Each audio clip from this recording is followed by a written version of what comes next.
नमस्ते, मैं ज्योति नाइक। घर एक अपना ही उसका एक अलग महत्व होता है।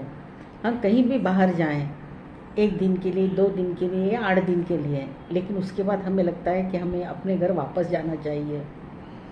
हम अपने घर में अकेले होते हैं, लेकिन फिर भी हमें वक्त की कोई कैसे वक्त कटेगा, या हम अकेले बोर भी नहीं होते। और इसका कारण जानते हैं क्या है?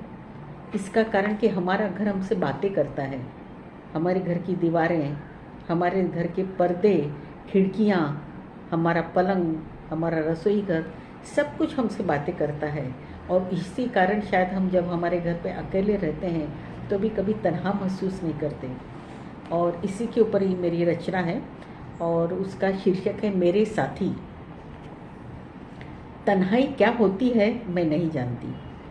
जिंदगी के हर पल में कोई ना कोई मेरे साथ होता है। तन्हाई क्या होती है मैं नहीं जानती। जिंदगी के हर पल में कोई ना कोई मेरे साथ होता है। सुबह उठती हूँ तो सूर्य की किरणें हवा के साथ मुझसे लिपट जाती हैं। सुबह उठती हूँ तो सूर्य की किरणें हवा के साथ मुझसे लिपट जाती हैं। कहती हैं, देखो कितनी सुंदर सुबह है।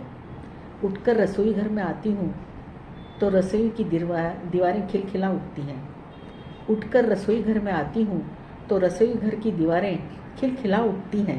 कहती हैं, रात आराम से सोई ना, अब आओ हमारे साथ। देखो कितना कुछ बनाना है।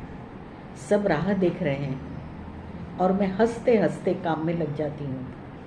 कलछी, कढ़ाई, छुरी, चम्मच सब मुझसे बातें करने लगते हैं और मैं हौले हौले उन्हें उठाती हूँ।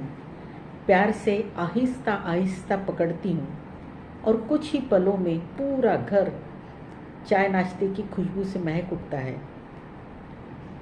दोपहर का खाना बनाती हूँ और फिर बालकनी में जाकर बैठती हूँ तो पेड़ों के पंछी मेरा हालचाल पूछते हैं। कहते हैं, आओ। डालियाँ लहलाकर कहती हैं, बैठो, थोड़ा आराम करो, ठंडी हवा में थकान भूल जाओगी। और बात करते करते कब शाम ढलने लगती है मुझे पता ही नहीं पड़ता। अंदर आती हूँ तो फिर अपनों के साथ रात का खाना, बातें, हंसी मजाक और सोने का वक्त हो जाता है। जैसे ही बिस्तर पर जाती हूँ तो पलंग हौले से मुस्कुराता है। जैसे ही बिस्तर पर जाती हूँ तो पलंग हौले से मुस्कुराता है। कहता है, आराम से बैठो, दिन भर काम करके थक जाती हो, आओ सो जाओ। मैं तकिए पर धीरे से हाथ रखती हूँ तो नर्म मुलायम तकिया मेरे हाथों को थाम लेता है। कहता है, आओ तुम्हारा सिर सहला दूँ। चादर हल्के से मुझसे लिपट जाती है और मैं गहरी नींद के आगोश में समा जाती हूँ, फिर से अगले दिन के लिए तरोताज़ा होने के लिए। तो ये मेरी छोटी सी रचना है और शायद आपको भी, आप मेरी इस रचना से सहमत होंगे, क्योंकि आप भी घर में अकेले रहते होंगे, कभी आप तन्हा महसूस नहीं करते होंगे। आप भी कुछ न कुछ इसी तरह अपने घर की दीवारों से, पर्दों से बातें करते होंगे। तो आपको यदि मेरी रचना पसंद आई हो तो सब्सक्राइब कीजिएगा, मुझे बहुत अच्छा लगेगा।